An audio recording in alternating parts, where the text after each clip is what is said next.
Hey everybody, Collin Daniels here. Thanks for checking out my video blog again. In one of the earlier parts of this series, I featured Miss Maddie the cat here to comply with YouTube's rules to make sure there are enough cat videos on YouTube. And of course, right after I posted that video, all my Facebook messages and Twitter tweets and everything, all anybody wanted to talk about was how cute Miss Maddie was and how they wanted to see more of her. And I'm not really that into my ego. This isn't about me really. So that didn't trigger any of my insecurities. I wasn't saying anything in my brain like, why do you care about the cat? You're supposed to care about my music. I put my heart and my soul into my music, and you're asking about it. Anyway, I didn't think any of that. So I just want to please the public. And so here you go. This is Miss Maddie. Miss Maddie, would you like to meow or do something funny? Like the other cat YouTube videos, or you're just going to keep... Okay, you're just going to keep sleeping. All right, well, there you go. There's your Miss Maddie coverage that all you cat lovers demanded. I'm not going to put my face in this video because I think after the first 11 parts, you've seen enough of my face. So this is part 12, the second and final epilogue. I would promise that this is the last part, but I think I'm pretty aware that I have no credibility left at this point on that score.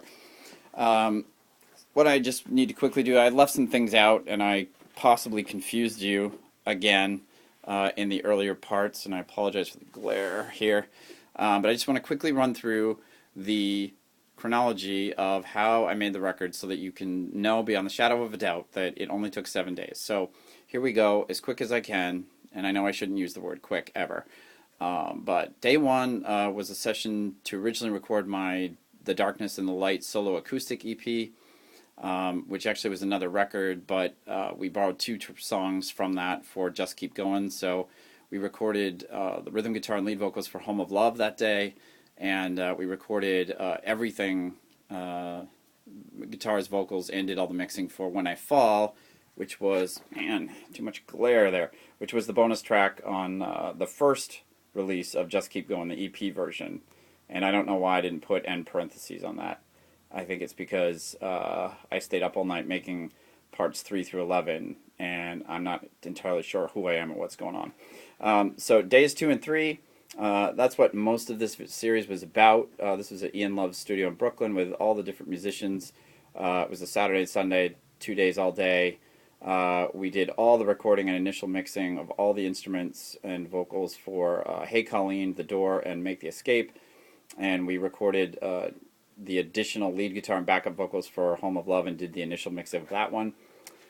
Day 4 was just me and Ian in his studio. We did the final mixing for the 4 main tracks of the first version of Just Keep Goin, Hey Colleen, The Door, the new version of Home of Love with lead guitar and backup vocals, and Make the Escape.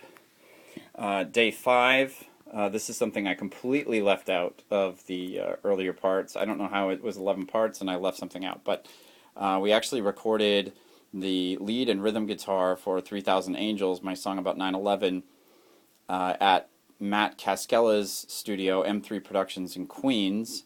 And Matt Cascella, if you have a really good memory, played bass for me on 3 songs in days 2 and 3. But he additionally helped me out by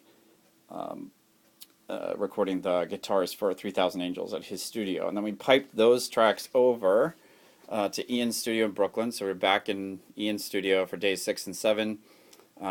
We did 3000 Angels. I recorded my vocals and we did all the final mixing for that.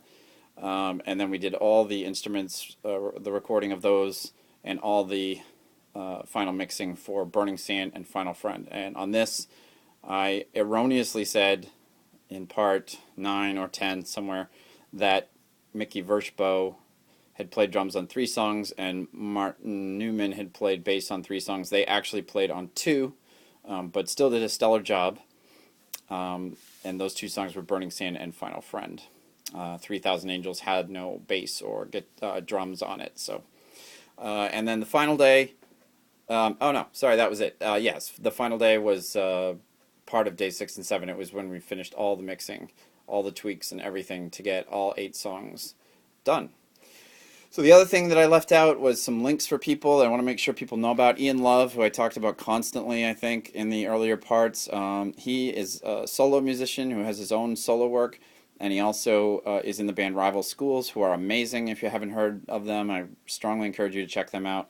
At last I heard, Ian's taking a break from that band, but he played lead guitar on their first 2 records, which are incredible. And he still does shows with them from time to time. So you can check out Rival Schools at rivalschools.net and facebook.com/rivalschools. You can check out Ian's solo work at ianlove.com. I wanted to mention that Corinne Wilder, who co-wrote the lyrics with me for Burning Sand and is my former bandmate in Atomic Shotgun, she and Matt Cascella, who played bass on 3 songs and helped me out recording 3000 Angels, they are in a great band in New York City called Stone the King. So you can check them out at facebook.com/StoneTheKing. And I think I mentioned this briefly, but I wanted to give you the link. Martin Newman and Mickey Vershbow in Boston, who are in the band Plumeray, are also in a band called To the Wedding, which is also incredible. And you can check them out at facebook.com/ToTheWedding. The last person that I didn't really give you a link for is Julia Pizik, who did backup vocals on The Door and Home of Love. Julia is primarily a documentary filmmaker who's actually moved from New York City out to LA a little while ago, and she's doing very well. We're still in touch. She does not have a website or anything that I know of for her music, but she's got an incredible voice, as you can hear on the record, and hopefully she'll do more music in her spare time from filmmaking, and I will keep you up to date if she has anything online that you can listen to. So that's it. Thank you very much. This is only a 7-minute video, which I think is the shortest one in the whole bunch. So there you go. Seriously, thank you for watching all of these. I hope they've been entertaining somewhat and somewhat informative. And keep checking me out on CollinDaniels.com and Facebook.com/Collin Daniels fan page. And have a great day, you know, because really when you think about it, that Carpe Diem crap, that's really true. You know, all we have is this. Okay, I'm done.